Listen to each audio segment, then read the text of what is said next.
Hi friends, வணக்கம். இந்த வீடியோல நான் உங்களுக்கு பனீரை வந்து எப்படி ஸ்டோர் பண்ணலாம் ஃப்ரீசர்ல அப்படின்ற மாதிரி உங்களோட ஷேர் பண்றேன். இத தான் வந்து நான் ரொம்ப நாளா யூஸ் பண்ணிட்டு இருக்கேன்.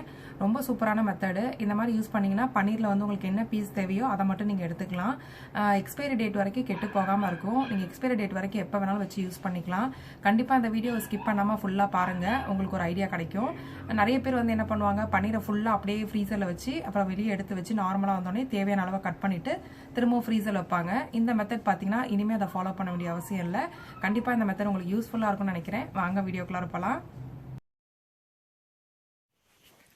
நான் வந்து பார்த்தீங்கன்னா 2 நல்ல பெரிய பனீர் அந்த மாதிரி தான் வாங்குவோம். ஏன்னா அடிக்கடி நிறைய பனீர் சமைப்போம் உங்கள் வீட்டில். அதனால் 2 பெரிய பனீரை வந்து எப்படி நான் ஸ்டோர் பண்ணுறதுன்னு காமிக்கிறேன். இந்த மாதிரி பனீர் வாங்கும் போது நம்ம எல்லாத்தையுமே ஒரே நேரத்திலே செய்ய முடியாது. அதுக்கு தேவை வந்து பார்த்திங்கன்னா எந்த கவர் வேணாலும் நீங்கள் எடுத்துக்கலாம். நான் சாண்ட்விச் கவர் எடுத்துருக்கிறேன். அதை ஸ்டோர் பண்ணுறதுக்கு ஒரு ஏர்டைட் பேக் எடுத்துருக்கிறேன்.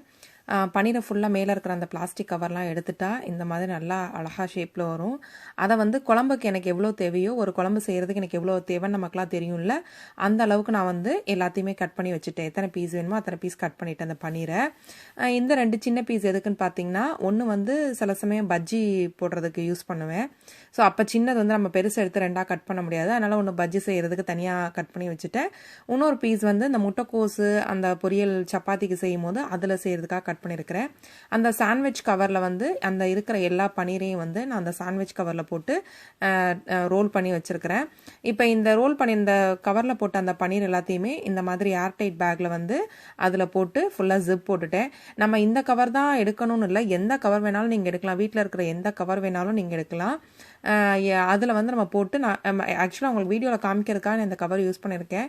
இல்லைனா நான் நார்மலாக வீட்டில் இருக்கிற கவர்லேயே போட்டு உள்ளே ஸ்டோர் பண்ணிடுவேன். அந்த மாதிரி தான் வச்சு பேக் பண்ணுவேன். பட் ஏர்டைட் பேக்னா உங்களுக்கு கொஞ்சம் ஈஸியாக இருக்கும். அது எல்லாத்தையும் போட்டு நான் ஃப்ரீசரில் வந்து இப்போ வச்சுட்டேன். ஃப்ரீசரில் வச்சுட்டு நம்ம எப்போ வேணாலும் நம்ம எடுத்துக்கலாம். அதை எடுக்கும் போது எப்படி இருக்குன்றதை உங்கள்கிட்ட காமிக்கிறேன்.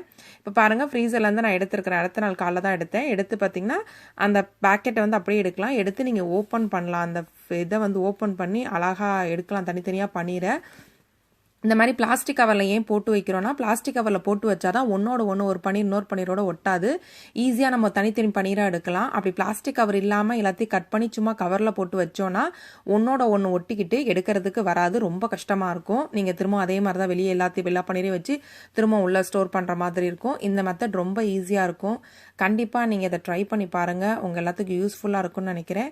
கண்டிப்பாக அடுத்த ஒரு வீடியோவில் ஒரு நல்ல யூஸ்ஃபுல் இன்ஃபர்மேஷனோட உங்களை மீட் பண்ணுறேன். தேங்க்ஸ் ஃபார் வாட்சிங்.